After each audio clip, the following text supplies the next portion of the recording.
आज संसद से सड़क तक महंगाई का विरोध है। आम आदमी का बजट हिल सा गया है।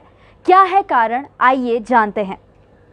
महंगाई की मार से इन दिनों देश में आम आदमी परेशान है। रसोई घर से गाड़ी तक पर असर पड़ रहा है। जहां सब्जी और दालें महंगी हुई हैं, वहीं बिजली पानी के बिल भी कुछ कम नहीं। हर व्यक्ति परेशान सा है, मगर कारण नहीं पता। हमने इसके कारण खोजने का रुख किया जाने माने इकोनॉमिस्ट और जम्मू यूनिवर्सिटी में प्रोफेसर दीपांकर सेन गुप्ता का। तो उन्होंने जो तथ्य बताए वो कुछ अलग थे, मगर कारण सही थे।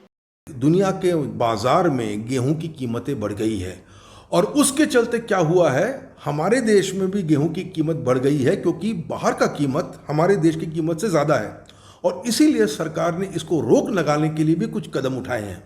तो ये रही खास करके खाने की सामग्री की जो बढ़ोतरी की बात हम कर रहे हैं। दूसरी बात क्या हुआ है कि ऑयल मार्केट्स में ज़बरदस्त टर्बुलेंस आया हुआ है, क्योंकि रशिया को अगर आप देखते हैं, रशिया एक ऑयल एक्सपोर्टर है और अगर आप रशिया पे सैंक्शंस वगैरह लगाते हैं तो इस पे ऑयल मार्केट्स पे एक असर पड़ता है और ये तेल की कीमत जब बढ़ती है तब इसकी इम्पैक्ट जो है हर सामग्री पे आता है। तो इसके चलते तो आपकी जो कीमतें हैं इसमें एक उछाल आया है।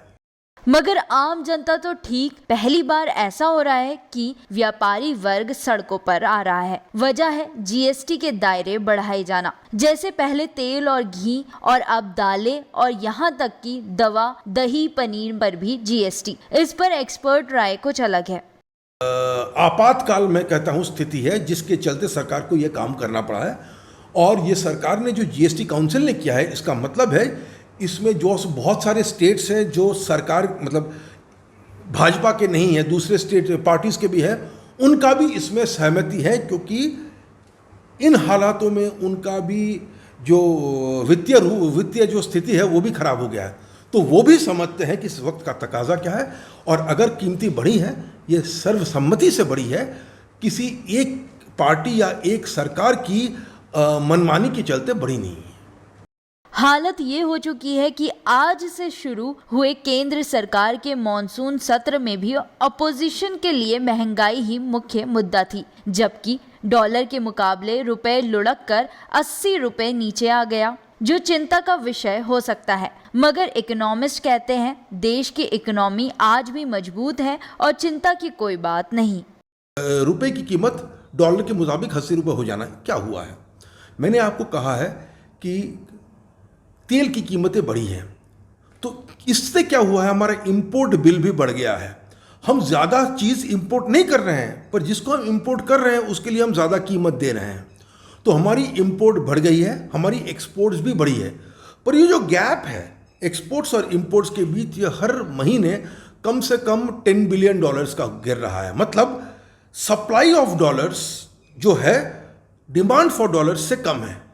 अब दूसरे वर्षों में क्या होता, हम ये $10 बिलियन की जो डिफरेंस है ये हम मैनेज कर लेते, पर ये यूक्रेन में जंग और उसकी जो इससे परिस्थिति जो उत्पन्न हुई है उससे बचने के लिए इंटरनेशनल जो हमारे निवेशक है वो क्या कर रहे हैं, वो डरे हुए हैं और वो जिसको कहते हैं सेफ हेवेंस में जा रहे हैं। मतलब वो अपने जो डॉलर्स वगैरह है वो यूएसए में रिपैट्रिएट कर रहे हैं।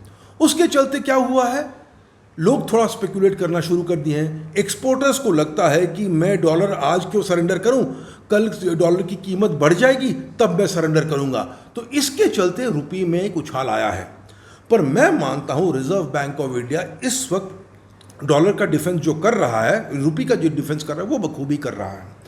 हाँ, जब आपकी एक्सपोर्ट्स निर्यात इंपोर्ट से ज़्यादा कम होता है तो रुपये पे प्रेशर आएगा, रुपये की कीमत गिरेगी और उसी स्थिति में अगर हम किसी तरह आर्टिफिशियली रुपये को हम 74 रुपये करते हैं, 75 रुपये करते हैं टू द डॉलर, वो देश के लिए हानिकारक है। मेरा मानना है ये जो रुपये में जो उछाल आया है या गिरावट आया है ये ज़्यादा दिन नहीं चलेगा। आम आदमी अक्सर आमतौर पर यही मानता है कि महंगाई हो रही है तो सरकार गलत है, मगर कारण जानकर लगता है कि दाम ऊपर नीचे होना आम बात है और हर फैसले के पीछे कुछ लॉजिक होता है जिसे इकोनॉमी कहते हैं। टीम TNS के साथ मैं आकांक्षा परिहार, द न्यूज़ स्क्वायर, जम्मू।